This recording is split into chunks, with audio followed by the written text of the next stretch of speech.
ल अघि नै अब इन्डिकेटर भनेको चाहिँ के भन्दाखेरि हैन यस्तो सब्स्टेन्स हो क्या तिनीहरू चाहिँ हैन जस्तो यहाँ चाहिँ केमिकल हैन त यस्तो केमिकल हो जुनले चाहिँ हैन त्यो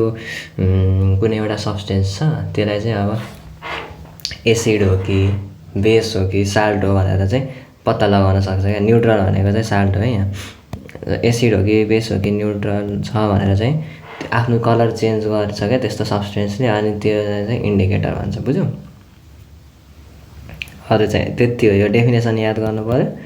यता अरु हेर्नु पर्दैन सिधै नाउ वी गो हियर है त अब इन्डिकेटरको चारवटा टाइप एउटा चाहिँ लिटमस पेपर हो लिटमस पेपर चाहिँ दुईटा कलरको हुन्छ रेड र ब्लू हैन अर्को चाहिँ मिथाइल अरेन्ज अर्को चाहिँ फिनोल्फ्थालिन याद गर यो एक्जाममा आउन सक्छ है त अब यदि ब्लू लिटमस पेपरलाई एसिडमा राख्यो भने के हुन्छ त त्यो रेड हुन्छ ठीक छ बेसमा राख्यो भने यो अल्कालाइन सोल्युसन भनेको बेस हो ओके बेसमा राख्यो भने नो चेन्ज अनि साल्टमा राख्यो भने त न्युट्रल साल्टमा राख्यो भने त यो चारवटा जुनै पनि के भयो त न्युट्रलै रहेछ है त ल अब हेर हामीसँग ब्लू कलरको लिटमस पेपर छ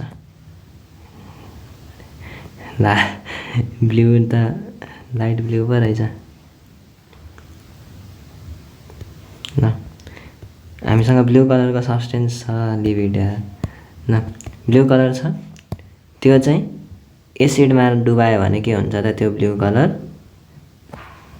रेडमा चेन्ज हुन्छ अरे त्यस्तै गरी रेड छ त्यसलाई चाहिँ बेसमा राख्यो भने चाहिँ के हुन्छ त्यो ब्लू हुन्छ तर एसिडमा चाहिँ नो चेन्ज हैन अनि त्यस्तै गरी ब्लू चाहिँ बेसमा नो चेन्ज ठीक छ रेड चाहिँ एसिडमा रेडै हुन्छ तर बेसमा राख्यो भने चाहिँ त्यो ब्लू हुन्छ अनि न्युट्रल भनेको चाहिँ नो चेन्ज इन कलर हो है ल अब हामीसँग मिथाइल अरेन्ज छ मिथाइल अरेन्ज चाहिँ के हुन्छ त ल मिथाइल अरेन्ज चाहिँ एसिडमा राख्यो भने रेड कलर हुन्छ अरे अनि बेसमा राख्यो भने चाहिँ येल्लो कलर हुन्छ अरे यादै राख्नु पर्यो त अरु उपाय छैन त्यसै गरी फिनोल्फ्थालिन चाहिँ के हुँदो रहेछ एसिडमा चाहिँ नो चेन्ज तर बेसमा राख्यो भने चाहिँ